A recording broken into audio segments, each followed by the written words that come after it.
దీర్ఘకాలంగా పెండింగ్ లో ఉన్న కార్మికుల న్యాయమైన డిమాండ్ల సాధన కోసం దేశవ్యాప్తంగా జిల్లా కేంద్రాల్లోని కలెక్టరేట్ ముందు భారీ నిరసన గర్జనకు భారతీయ మజ్దూర్ సంఘ్ కార్మిక సంఘాలకు పిలుపునిచ్చింది.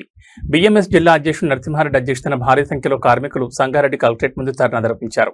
కోట్లాది మంది కార్మికులు, ఉద్యోగులు సంవత్సరాల తరబడి శ్రమించినప్పటికీ తగిన వేతనం, ఉద్యోగ భద్రత, వైద్య సదుపాయాలు, గౌరవప్రదమైన పెన్షన్ వంటి సామాన్యమైన న్యాయమైన హక్కులు అందుకోవడం లేదని, సమాన పనికి సమాన వేతనం అమలు కావడం లేదని ప్రభుత్వంపై ఆరోపణ చేసింది. ఈఎస్ఐసి వేతన పరిమితిని 21,000 నుంచి 42,000 పెంచాలని, ఈపీఎస్ కనీస పెన్షన్ను 1000 నుండి 7,500కు పెంచాలని, రోజురోజుకు పెరుగుతున్న జీవన వ్యయాలను దృష్టిలో ఉంచుకుని కనీస వేతనం నెలకు 30,000గా చట్టబద్ధం చేయాలని డిమాండ్ చేశారు. ఈ ధర్నాలో ఆర్టీసీ కార్మికులతో పాటు వివిధ పరిశ్రమల కార్మికులు పాల్గొన్నారు. గత ప్రభుత్వం లాగానే ప్రస్తుత ప్రభుత్వం తెలంగాణ రాష్ట్రాన్ని సాధించే పోరాటంలో కీలక పాత్ర పోషించిన ఆర్టీసీ కార్మికులకు ఏనాడు న్యాయం జరగలేదని ఆర్టీసీ విశ్రాంత ఉద్యోగుల కార్యదర్శి బి మురళీధర్ ప్రభుత్వంపై దుయ్యబట్టారు. కొత్త లేబర్ కోడ్లలో కార్మిక హక్కులకు భంగం కలిగించే నిబంధనలను తొలగించి కార్మికులకు రక్షణ కల్పించాలని విజ్ఞప్తి చేసింది. ఇలాంటి సామాన్యమైన న్యాయపరమైన డిమాండ్ల సాధన కోసం భారతీయ మజ్దూర్ సంఘ్ ఈ భారీ నిరసన గర్జనకు సమరశంఖం పూరించిందని జిల్లా అధ్యక్షుడు నరసింహారెడ్డి స్పష్టం చేశారు. ఈ ధర్నాలో తెలంగాణ రాష్ట్ర కార్మిక సంఘాల న్యాయ సలహాదారుడు రాజిరెడ్డి, కార్యదర్శి మోహన్ రెడ్డి తదితర అనుబంధ సంస్థల నాయకులు, కార్మికులు పాల్గొన్నారు.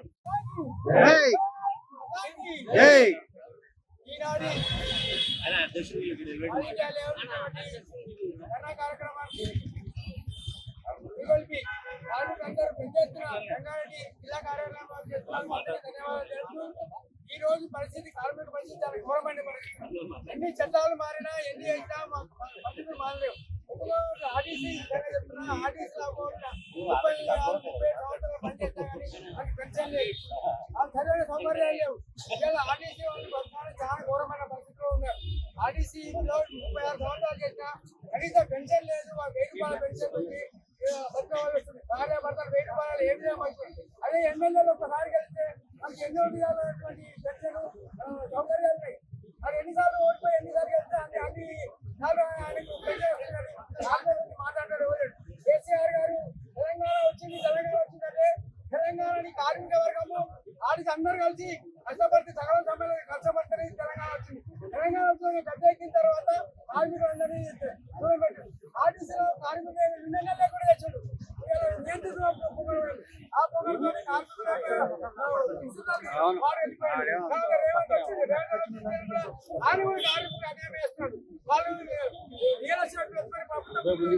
ఏర్పాటు చేసుకుంటా కార్మిక వర్గాన్ని దూరం చేస్తున్నారు. వేదికలకి మాత్రం అన్ని చేస్తామన్నారు. ఒక్కడేం చెప్పాడు, ఈపీఎం 95 చేయమని ఎన్నో రోజుల నుంచి మనం అడుగుతున్నాం. కానీ ఇంతవరకు కేంద్ర ప్రభుత్వం కూడా మనం జాలిగా ఉండలేదు. ఇంకా 1,000 రూపాయలు ఏం మొత్తం పెన్షన్ లేక చాలా మంది బాధపడుతుంది. పిల్లలు చూడకపోతే వాళ్ళు తిరగడం తర్వాత వాళ్ళ పరిస్థితి ఘోరంగా ఉన్నది. ఆర్టీసీలో చిన్న ఉదాహరణ చెప్తా. ఒక ఆర్టీసీ కార్మికుడు గౌరవ బస్సులు చనిపోతే వాళ్ళ దగ్గర ఏమీ లేదు. అని చూసి ఐడెంటిటీ కార్డు చూస్తే ఆర్టీసీ ఫోన్ నెంబర్, ఆ ఫోన్ నెంబర్ భార్య సంబంధం లేదు అని చెప్పి ఇలాంటి పరిస్థితి ఘోరమైన పరిస్థితి ఏర్పడుతుంది. అక్కడ ఉన్నటువంటి ఆర్టీసీ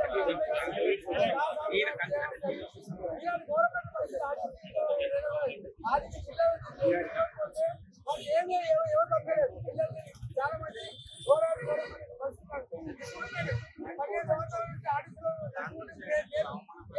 అధికారం పెరిగిపోతుంది. వాళ్ళకు లీవ్లు ఇస్తలేరు.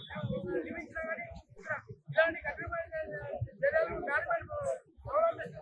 కాబట్టి అన్నింటినీ కూడా ఆర్థిక ఐక్యతతో సాధించాలని కోరుకుంటూ ఈ అవకాశం జై హింద్. ఏ రకంగా అయితే గతంలో పోరాటాలు చేసి మినిమం వేజెస్ స్టేట్ గవర్నమెంట్ లో ఇంప్లిమెంట్ చేయించిందో అదే విధంగా ఈ పోరాటాల వల్లనే మన యొక్క జాతీయ స్థాయిలో ఉన్నటువంటి కార్మికుల యొక్క సమస్యలను ముందుకు తీసుకెళ్తుంది. అదేవిధంగా చూసినట్లయితే ప్రభుత్వ రంగ సంస్థల్లో కూడా కాంట్రాక్ట్ వ్యవస్థను తీసుకురావడం జరిగింది. ఆ కాంట్రాక్ట్ వ్యవస్థ వల్ల యువకులు యొక్క ఉద్యోగ భద్రత లేకుండా పోతుంది. ఎఫ్టీసీ ఫిక్స్డ్ టర్మ్ కాంట్రాక్ట్ తీసుకురావడం జరుగుతుంది. ప్రభుత్వ రంగ కర్మాగారాలలో మరియు ప్రైవేట్ కర్మాగారాలు మరియు కార్పొరేట్ సంస్థల్లో కూడా ఎఫ్టీసీ విధానం చేయడం వల్ల కార్మికులకు అన్యాయం జరుగుతుంది. ఈ రోజు చూసినట్లయితే వాళ్ళకు ఉద్యోగ భద్రత చేయాలి అని చెప్పేసి వాళ్ళకు పెళ్లిళ్ళు కావడం కూడా సమస్యాత్మకంగా తయారైంది. ఉద్యోగ భద్రత అంటే కార్పొరేట్ సంస్థల లోపల ఉద్యోగం వచ్చేది, అదే ప్రభుత్వ రంగ సంస్థల లోపల ఉద్యోగ భద్రత ఉంటుంది. ఈ ఎఫ్టీసీ కారణంగా కాంట్రాక్ట్ విధానం వల్ల యువత లోపల నిర్వీర్యం అవుతుంది. కాబట్టి భారతీయ భద్రత ఈ యొక్క సమస్యను జాతీయ స్థాయిలో తీసుకెళ్లి ఈ సమస్యను పూర్తి స్థాయిలో సాధించాలని చెప్పేసి మనం ఈ రోజు ధర్నా ప్రోగ్రామ్ తీసుకోవడం జరిగింది. అదేవిధంగా ఈ ఈఎస్ఐ మరియు పెన్షన్ ఈపీఎఫ్ లోపల ఉన్నటువంటి పెన్షన్ విధానాన్ని కూడా పెంచాలని చెప్పేసి ఈ డిమాండ్ లోపల ఉంది. అదేవిధంగా మినిమం వేజెస్ పెంచాలని చెప్పేసి నిర్ణయం తీసుకుంది. అసంఘటిత రంగంలో పనిచేస్తున్నటువంటి కార్మికులకు అసలు మన యొక్క మినిమం వేజెస్ కానీ రోజు కూలీ అనేటువంటి పరిస్థితి ఏర్పడి ఉంది. ఈ రోజు ఆధునిక కాలానికి తగ్గట్టుగా జరుగుతున్నటువంటి స్ట్రీట్ వర్కర్స్ ఉండొచ్చు, అదే ర్యాపిడో, జిప్టో మరియు డెలివరీ బాయ్స్, ఈ విధంగా స్ట్రీట్ వర్కర్స్ ఎవరైతే ఉన్నారో వారికి ఎటువంటి భద్రత లేదు. వారి యొక్క ఉద్యోగ భద్రతతో పాటు ఆరోగ్య పరిస్థితులు, బీమా రంగంలో ఉన్నటువంటి వెసులుబాట్లు వాళ్ళకు అందడం లేదు. ఈ విధమైనటువంటి నిర్ణయాలను మన భారతీయ మజ్దూర్ సంఘ్ ముందుకు తీసుకొచ్చి ఈరోజు ఈ ధర్నా కార్యక్రమాన్ని నిర్వహిస్తుంది.